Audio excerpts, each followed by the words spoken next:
Okay. Why don't you just tell us your name? My name is Lynda Simmons. I want to speak to the way of Jesus. I love that. That's something that I think about a lot, how I live today. I have a mantra that says, that I often say, live peacefully, love freely, forgive faithfully. It's a tall order. Not easy to do, but I honestly, those are the three things that I really try to do. And for me, I really believe that is the way of Jesus. And that's what I look to when I find myself in situations, in difficult situations, or particularly with people. And I think a lot of the situations that I find myself in where I'm challenged have to do with relationships. And I do believe in people, helping people. I believe in the therapeutic value of one human being helping another human being, and being of service. And service is a key word. I think that is the way of Jesus. Where this has been most challenging for me in my faith, in 2004, my son Brian, Petty Officer Brian Eddie Coletti, who was in the United States Coast Guard, had come home on leave. And during that leave, the first weekend he was home, there was a random act of violence and my son was murdered. Definitely didn't see it coming, would have never imagined that could have happened to me. And initially, right away, some of what I learned at that point was, one, I really am not in control of what happens in life. All I have any power or control over is what I do with it. Going back to the way of Jesus, that was my saving grace. And grace, absolutely, is what has me here, sitting here today, and still keeps me moving forward. Sometimes I feel like my progress could be more or better, and I do the best that I can. And I do remember that I am a human being like everybody else. So my son was murdered by a young man who was 18 years old.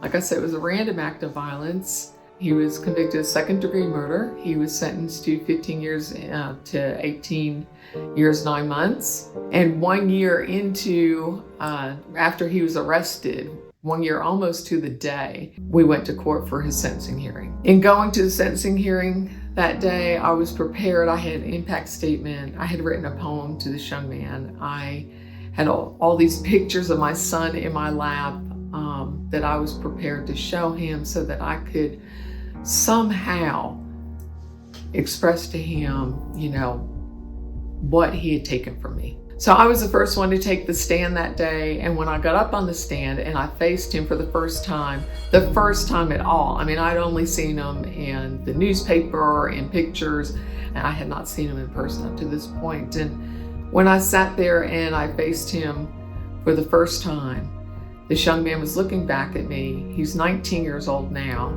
And I remember thinking, oh my God, he's just a kid. He was 5 years younger than my son, who he killed. My son was 24 years old. And he had these big brown eyes.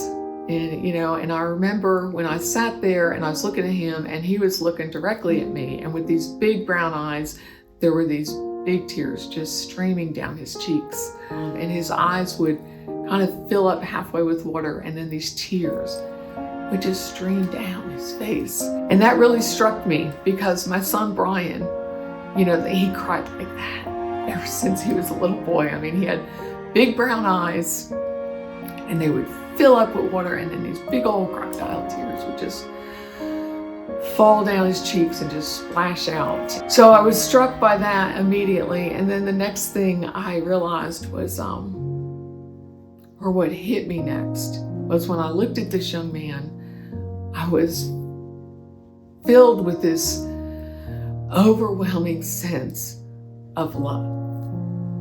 It was very confusing. I think in the moment, kind of scary. I didn't understand how I could look at him in the eye and feel a feeling like love when he had taken the most precious thing from me that he could have ever taken from me. But I couldn't deny it. That's what I was feeling. And when I was looking into his eyes, I really, truly believed that I was looking into the eyes of God. The eyes are the windows to the soul. They are the portal to humanity. I didn't see his skin color. I didn't see his actions. I saw and I felt this human being sitting in front of me, just like me, this young man. And I really believed that, definitely I was looking into the eyes of God in that moment. And then a peace just washed over me. And all of that took place probably in 15 seconds. It felt like an eternity.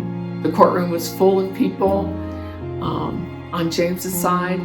Everybody who loved him, it was there for him.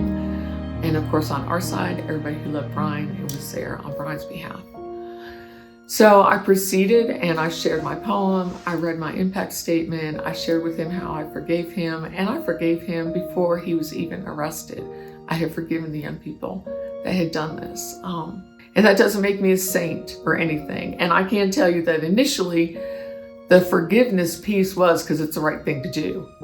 What I didn't know until I started on that journey, how much it was going to ask of me and how that was truly going to become a way of life. And it is today.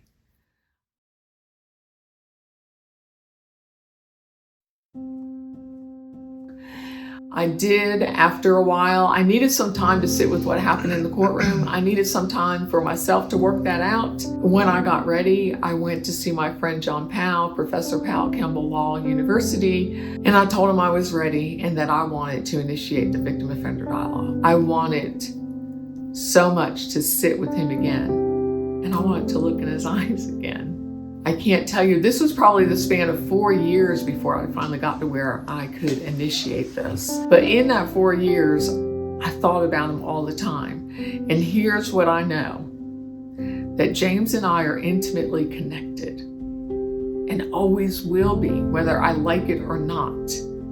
We are connected through my son. And it was really hard for me because I held on to this little piece of that sentencing hearing when the judge said that day to James, "Mr. Moore, you will always be a murderer because you took a man's life, but I don't believe you're a cold-blooded killer." I remember him saying that to James, and I remember grabbing onto that and saying, "That's right." And I shared that in other places when I went into schools, to talk to young people, and I would think about that. But when I heard the men that day share that, and I went home and I just cried because I'd started a letter to James who was struggling to forgive himself, and I took that letter and I got rid of it and I started over, and this letter poured out of me. And in that letter, I reminded him of what the judge said that day. I told him how I felt somewhat vindicated by that, and I had also repeated that many times. I don't believe you're a cold-blooded killer, but you will always be a murderer because you took my son's life. I didn't believe that anymore. And I told him I didn't believe that anymore because I'd shared enough in the way of the letters, honestly, to know. And I saw the look in his eye in that courtroom that day that I knew he truly, truly was remorseful for what he had done. And if he could have changed it, if he could take it back, if he could give me my son back, he absolutely would. And not because he was in trouble and in jail, because I believe truly in his heart he was sorry. And so I told him that I didn't believe he was a murderer. That is what he did. And I shared with him, about things that I know that I had done in my past, and I don't want to be defined by what I had done in my past. I'm a recovering addict of over 30 years, and I did a lot of things while I was under the influence. I did a lot of things in my past lifestyle. I was not the mother I needed to be to my small children, and I'm not proud of that.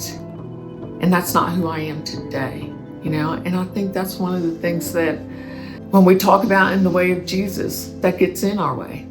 I know at times it's gotten in my way. I make assumptions, I stereotype. I see someone's behavior and I define them by it instead of seeing the person. And moving forward, and this is truly a part of the living peacefully, loving freely, forgiving faithfully, I have to let go of this stuff. If I want to heal, if I want to keep growing and stay on this journey with God and walk the way of Jesus, these are the principles that I have to live by for me today. This is part of my foundation, and some days it doesn't look real pretty. It is really hard to do. I have been challenged to forgive people that honestly was so hard. And it's really a process. But the freedom is mine. You know, the freedom is mine. It's about not being tied to the details of that pain. And the only way that I can be free from any pain, any hurt, is to be willing to forgive. Even those that will never either own or apologize for what they've done. It doesn't matter. The way for me is forgiveness, to live in peace with everyone as much as it depends on me, to truly love freely. And that doesn't mean I like everybody. It doesn't mean I trust everybody. It simply means that I love everybody in the sense that I know that I am no better, I am no worse than anyone, and nobody else is better or worse than me. We are on this journey together. I have a friend, and I think it's Ram Dass is the quote, but he's sent it to me. Unfortunately, he's incarcerated right now, but he sent me a little cutout from the paper, and it says, "We're all just walking each other home."